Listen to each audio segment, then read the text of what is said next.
Dengan cicilan 600.000 saya sambil kuliah bermodal kamera. Saya kala itu tinggalnya masih di masjid, jadi marbot. Nah, jadi setiap Sabtu Minggu saya mengisi hari-hari di Simpang 5, Kota Lama, menggunakan kamera dengan aki gitu di bawah. Kemudian ya berkeliling Simpang 5, minta job-job dan membawa printer Canon selfie zaman kala itu. Masih ada sampai sekarang. Nah, itu untuk hari Sabtu dan Minggu. Kalau hari biasa sambil kuliah saya sambil ngojek. Ojek itu sistemnya menggunakan PIN BBM. Jadi ada kakak kelas saya yang mengkoordinir. Kala itu ada sekitar, banyaklah drivernya sekitar 20-an. Setiap pagi jam 4 pagi ngojek. Terus jam-jam kuliah saya sering gunakan untuk izin menarik pelanggan dari stasiun Poncol, Terboyo, dan lain-lain. Itu berjalan sekitar sampai 4 tahun saya jadi ojek kampus. Sebenarnya menjadi guru honor itu sangat bagus. Yang poinnya itu bukan di guru honorer atau guru PNS ya. Seberapapun, mau guru PNS, mau guru honorer, mau guru wiyata bakti yang tanpa gajian pun, ketika melihatnya materi itu tidak akan cukup. Karena ketika PNS kita juga punya SK, nanti SK bakal disekolahkan. Jadi guru wiyata juga nggak punya SK, nggak disekolahkan juga hidupnya lebih tenang, nggak ada tanggungan seperti dan lain-lain. Yang penting mengikuti alur. Alhamdulillah saya diberi tugas sebagai guru honorer dan saya juga berwirausaha. Yang penting bagaimana caranya ketika kita mengajar tidak berpatokan dengan materi.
Assalamualaikum warahmatullahi wabarakatuh.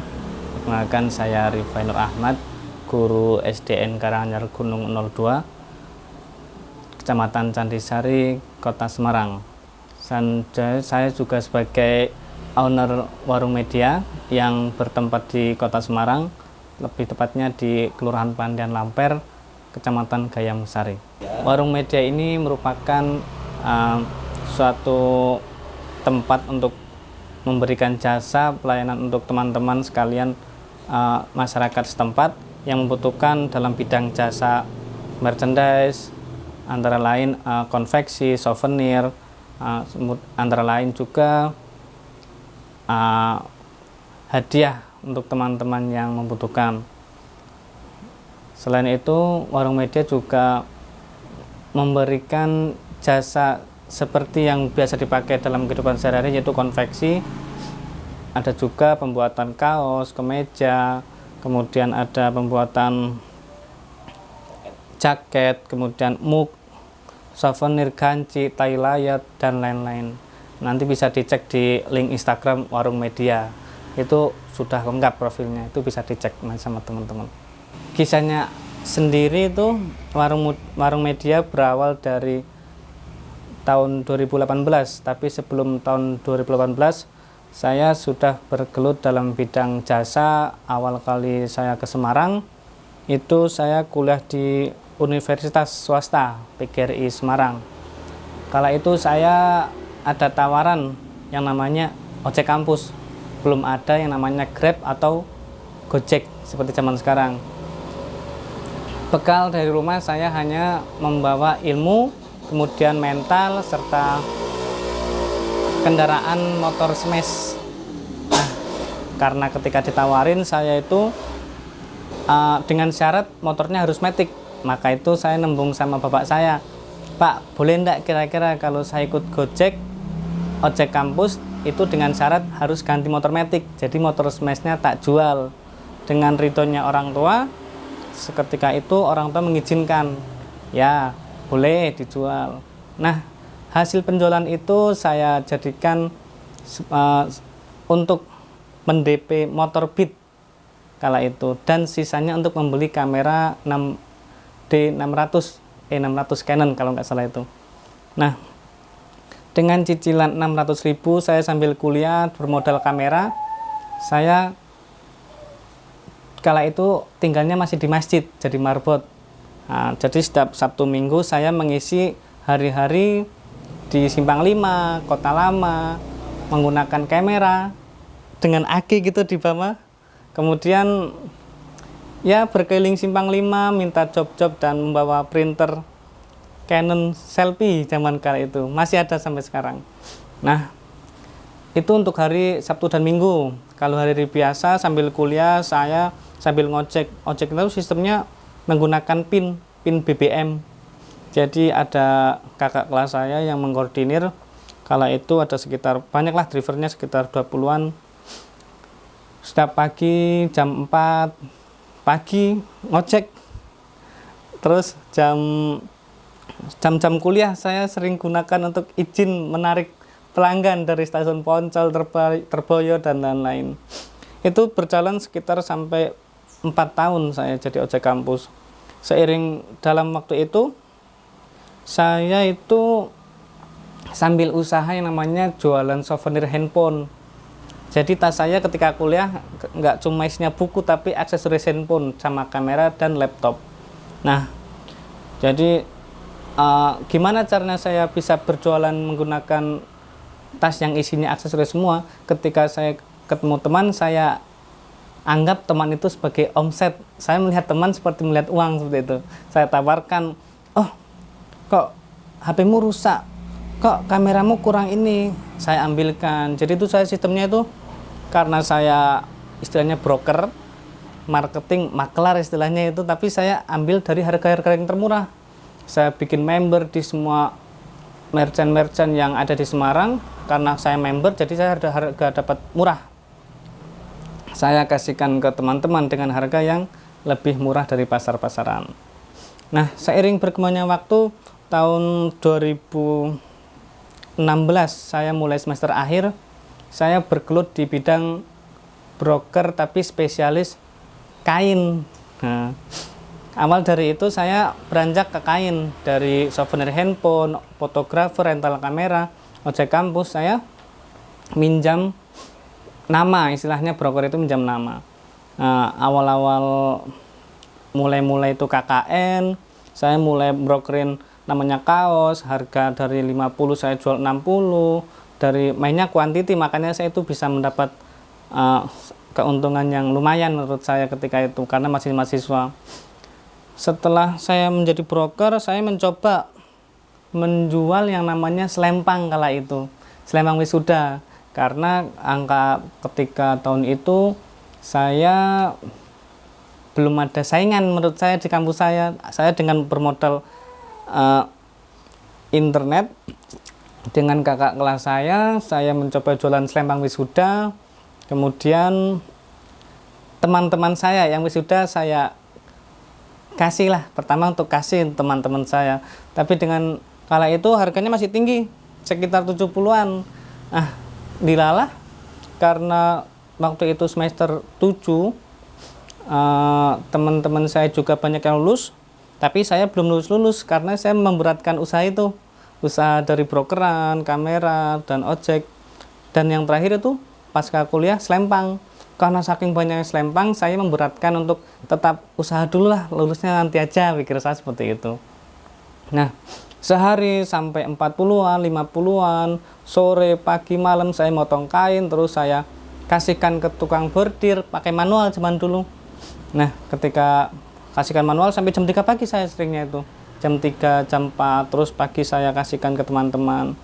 Nah, proses sampai tahun 18-an awal, saya akhirnya berniat untuk meluluskan diri. Nah, karena saya berniat meluluskan diri, saya kurangin usahanya itu, saya akhirnya lulus. Ketika lulus, dilalah saya ketemu yang namanya wanita. Nah, sekarang jadi istri saya. Karena ketika lulus dia juga mendukung usaha saya, akhirnya kita berembuk bikin nama yang namanya Warung Media. 2018 bulan akhir itu, kalau nggak salah Oktober itu, saya menyewa kios ukuran 3x5, kala itu harganya 18 juta lah, 18 juta per tahun. Saya bingung masih tak isi apa ini, kira-kira apa. Saya cuma modal selempang dan broker kain kala itu. Nah, saya ingat saya punya modal kamera, kemudian dari hasil penjualan selempang itu saya belikan kamera, beli kamera, terus saya rentalkan. Nah, ketika ada foto wisuda, saya ikut ngejob juga, bawa kamera, bawa background, sampai ke UNES, ke PGRI itu kawasan MACT. Kita sering kasihkan ke teman-teman dengan harga yang murah, sekitar berapa zaman dulu itu 250.000 sepuasnya. Jadi itu fail aja ngasihnya itu, paling beberapa cetak gitu. Karena mahasiswa, rekan-rekan saya juga tak kasih 50.000 udah siap membawa kamera, makanya saya siap nerbangin banyak kamera. Kemudian di toko itu saya masih sendiri, merekrut teman saya buat jaga. Kemudian kita mulai berpikir, kok kanan kiri semua fotokopi semua ya di PGRI itu, kiosnya kawasan situ. Loh, aku harus berubah. Salah satunya berusaha bikin selempang tapi langsung menggunakan mesin sendiri. Akhirnya saya beli mesin selempang, bordir komputer 1 biji itu awal dulu. Berkembang, nambah lagi mesin 2, nambah lagi mesin 3.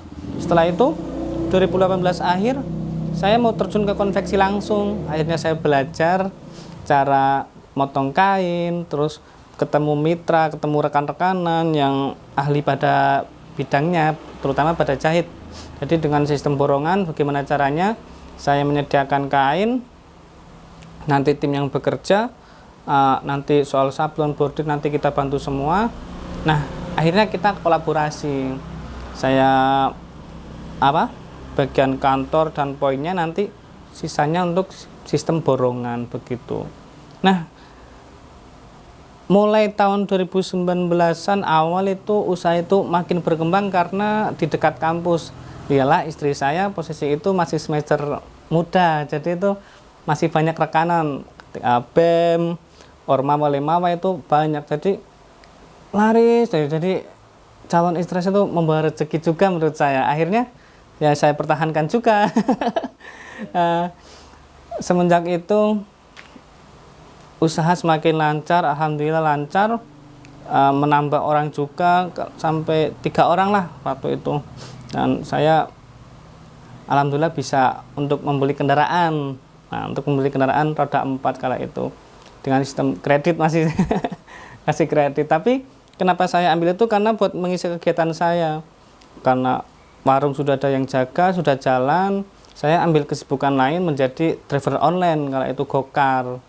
Nah, jadi gokar pagi, siang, malam juga saya lakukan sampai jam 12 malam kalau belum tutup poin, belum pulang istilahnya gitu. Itu selama 2 tahun.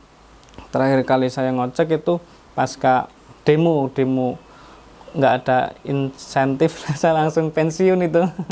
Iya. Setelah itu saya kembali lagi ke warung. Posisi itu masih aman, belum COVID. Warung berjalan, kemudian awal 2000 akhir 2019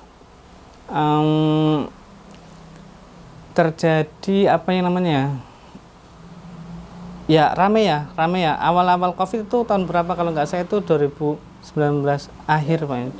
19 akhir Juli masih ramai.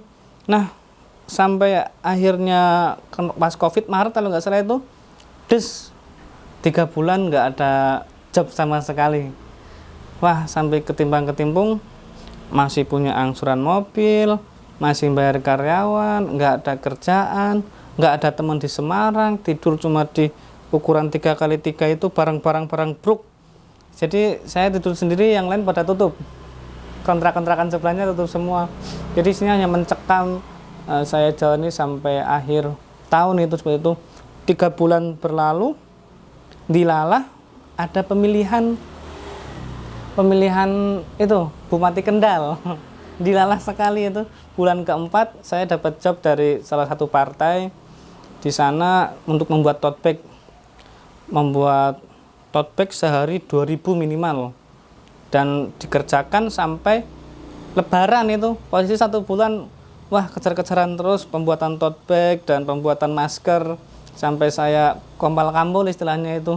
Dan semua merasakan semua sebenarnya. Semua konveksi, semua yang jasanya seperti saya merasakan. Tapi saya alhamdulillah sekali ada job seperti itu. Sampai akhirnya saya bisa bangkit. Karena jumlahnya itu sampai puluhan ribu. Jadi alhamdulillah itu benar-benar membantu dari yang 3 bulan tidak ada pemasukan tersebut. COVID terus ada job-job, nggak ada job lain kecuali masker, tote bag, dan APD. Jadi saya membuatnya itu terus sampai saya jualin aset saya itu, sampai kok nggak itu 3 bulan sebelum ada job itu saya jualin mesin saya. Kan saya setelah bisa belajar konveksi saya beli mesin. Saya sampai menjual mesin itu sampai berapa itu? 6 atau 7 mesin caca tak jual 7, kamera yang tadinya banyak ada 6 itu saya jualin semua, motor juga saya jualin semua, cuma 1 sih motor Beat itu saya jual. Sampai saya itu dibantu sama kakak saya itu, Mas, saya nggak ada dana ini tuh buat keseharian. Akhirnya saya dikasih motor Mio, sampai sekarang saya pertahankan ini di depan ini, Mio merah. Singkat cerita, pasca ada pemulihan dari salah satu partai itu, setelah pemilihan itu usai, COVID juga udah melandai, sedikit demi sedikit bangkit, tapi tetap berpengaruh sama omset. Singkat cerita, pindah toko, kontrakan habis, pindah kontrakan lebih dekat dengan kampus, juga lebih mahal sedikit, juga nggak ada pemasukan. Jadi ada berkahnya juga, tapi juga banyak sedihnya juga COVID itu. Setelah itu saya memutuskan untuk menikah kala itu, ketika COVID itu menikah dengan istri saya. Setelah menikah, bener menikah itu mendatangkan rezeki. Singkat cerita, saya dengan istri saya berkolaborasi untuk membuat ide gimana caranya biar ada omset dan lain-lain, tambah-tambahan kita operasional. Alhamdulillah ketika COVID itu tahun 2021 awal itu, kalau nggak salah itu, kalau nggak salah 2020 apa ya, itu ada lowongan guru. Singkat cerita saya masuk, posisi saya juga masih di desa itu, udah daftar berkas masuk. Saya pulang desa, setelah momen itu saya nggak buka handphone itu, dapat panggilan dari dinas itu untuk melakukan tes hari Senin itu. Jadi dari Kendal saya di desa sampai ke Semarang itu 1 jam saya ngebut demi jadi guru. Singkat cerita, alhamdulillah lolos jadi guru honorer di salah satu SD itu, Karanganyar Gunung 02. Kemudian dan membawa berkah sekali. Kala itu masih pandemi, jadi omset warung juga masih ombang-ambing setelah musim partai berlalu. Ya benar-benar alhamdulillah sekali menjadi guru, bisa mengajar dan bisa ada tambahan yang lain. Itu dari segi materi, tapi dari segi pengalaman, karena basicnya saya pendidikan guru SD, jadi saya mantap untuk menjadi seorang guru.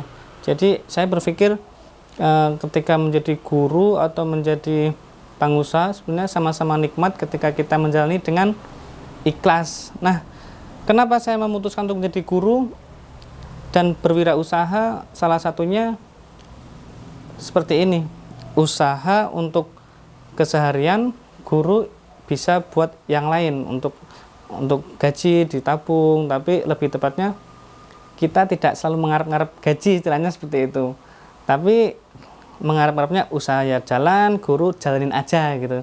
Jadi ada dua jalur, guru jalanin aja, usaha buat jalan, tetap jalan. Ya seperti itu mungkin kisahnya dari segi warung dan guru. Seperti itu, Pak. Kalau dari omset sendiri tidak menentu, tapi kalau lagi musim event seperti ini, alhamdulillah ya sampai 2 digit lah, 2 digitan alhamdulillah, ya 20-an ke atas bisa. Karena kan bulan Oktober November, jadi itu enaknya seperti ini.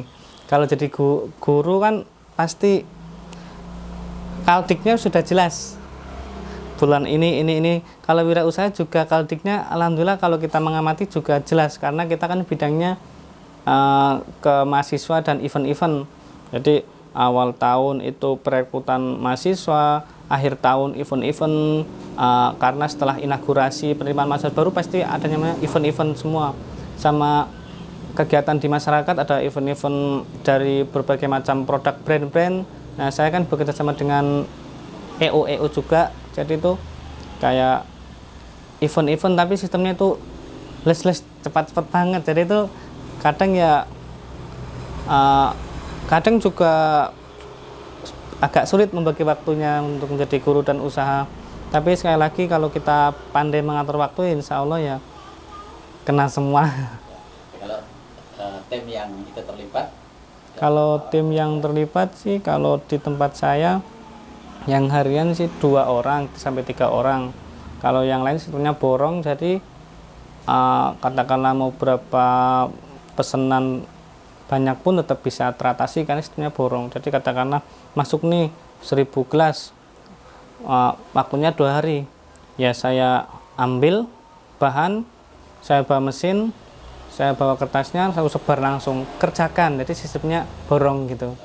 Nah, kalau masih bisa ke cover ya kita kerjakan sendiri seperti itu. Oke, ini kalau bengkelnya di mana nih? Kalau bengkel sendiri di lantai 2 di atas. Di rumahnya? Iya, di rumah.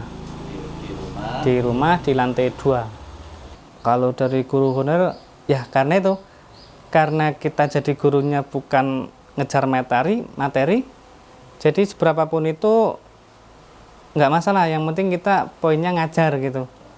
Karena kita fokusnya kan hasil dari usaha guru. Ya itu enaknya ketika jadi guru sambil usaha itu, ketika tanggal tua kita insya Allah nggak terlalu mengharap banget. Saya juga pernah mengharapkan, tapi ya insya Allah adalah kalau buat tabungan, anggap aja ini buat tabungan. Kalau lipat guru dan usaha, kalau dinilai dari materi insya Allah ya sama sih, sama-sama nikmat. Kalau usaha kan tidak terbatas. Tidak terbatas, tapi juga tidak menentu. Ibarat besok ada, belum tentu besoknya ada. Tapi kalau jadi guru ya insya Allah kalau di kota Semarang, insya Allah cukup lah kalau untuk gaji di kota Semarang. Gitu ya. Kalau bedanya honorer dengan SN apa guru itu? Kalau honorer kan masih kontrak per tahun. Kalau ASN sudah jadi PNS, kalau P3K juga PNS per 5 tahun. Jadi setiap 1 tahun kita menambah kontrak kalau masih dibutuhkan, tapi juga harus siap juga ketika dinas meminta kita berpindah-pindah, karena namanya juga masih honorer, ya kita mengikuti aturan dinas yang ada seperti itu. Sudah pernah ikut tes ke ASN-nya atau P3K? Sudah tes non PNS, saya 2 kali tes, tapi belum dikasih, belum lolos. Insya Allah ya Berapa tahun untuk jadi guru honorer? sekitar 2 tahunan, baru 2 ya. tahunan. Ngajar apa Mas? Ngajar guru kelas, sementara ini guru kelas 3, kemarin guru kelas 4. Sebenarnya menjadi guru honor itu sangat bagus. Yang poinnya itu bukan di guru honorer atau guru PNS ya. Seberapapun, mau guru PNS, mau guru honorer, mau guru wiyata bakti yang tanpa gajian pun, ketika melihatnya materi itu tidak akan cukup. Karena ketika PNS kita juga punya SK, nanti SK bakal disekolahkan. Jadi guru wiyata juga nggak punya SK, nggak disekolahkan, juga hidupnya lebih tenang, nggak ada tanggungan seperti dan lain-lain. Yang penting mengikuti alur. Alhamdulillah saya diberi tugas sebagai guru honorer dan saya juga berwirausaha. Yang penting bagaimana caranya ketika kita mengajar tidak berpatokan dengan materi, karena dalam guru sendiri saya memahami pribadi saya, memang ya sekarang itu Google itu lebih pintar dari semuanya, dari bahkan guru tuh kalah pintar dengan Google. Tapi kan kita sebagai guru mengajarkan yang namanya akhlak, budi pekerti, dan contoh sosial yang baik yang nggak bisa ditirukan sama Google. Google hanya memberi gambar satu arah, nggak bisa 2 arah. Nah, maka dari itu saran buat teman-teman semuanya, tetap semangat sebagai guru, apapun status kalian, entah itu PNS, honorer, non ASN, wiyata bakti, yang bahkan yang sistem gajinya tidak ada, itu tetap semangat buat teman-teman. Kalau bisa berwirausaha, dibuka, karena kreativitas itu tanpa batas. Apa yang ada di diri kalian yang telah diberikan Allah Subhanahu wa taala itu merupakan karunia yang sangat indah dan harus patut disyukuri. Tangan kita bisa untuk menulis, untuk berkreasi, kaki kita bisa untuk bersilaturahim. Jadi meskipun kita jadi guru, jangan langsung dari sekolah langsung ke rumah, sekolah rumah, tapi bersilaturahimlah ke teman-teman yang dalam bidang berwirausaha. Insya Allah nanti ada jalan dan ada rezeki sendiri. Mungkin seperti itu kalau dari menurut saya, karena sistem saya itu ketika waktu saya luang, saya sempatkan untuk silaturahim, main ke tempat teman-teman yang berwirausaha. Jadi selalu motivasi. Kalau di sekolah kan ketemunya ya pasti guru, anak-anak, nanti pulang rumah. Nah, saya sempatkan pulang sekolah, kadang kalau Sabtu, Jumat, atau malam saya bermain ke tempat teman-teman yang berwirausaha. Jadi itu membuka wawasan dan membuat saya selalu semangat. Tidak pernah mengeluh gaji guru sekian, saya seperti ini, kok bisa ya saya jadi guru pagi sampai sore dengan sekian. Jadi saya tidak pernah mengeluh seperti itu. Tapi yang kita tekankan ya kita harus selalu melihat wawasan yang ada dan selalu bersyukur atas nikmat ini gitu. Ya, Mas, terakhir harapan sebagai guru honorer kepada pemerintah, Pak? Harapan guru honorer seperti saya ini, ya apapun yang diberikan pemerintah pasti mempunyai kebijakan yang sangat bagus. Guru-guru pasti disupport oleh pemerintah, namanya juga pencetak insan cendekia, pasti diperjuangkan. Apalagi kalau di kota-kota Semarang seperti kota Semarang ini, insya Allah kan pasti diperjuangkan sekali jasanya. Mungkin di Pemda, di pemerintah daerah-daerah bisa mengikuti seperti kota Semarang dan sekitarnya dalam bentuk pemberian apresiasi dan lain-lain.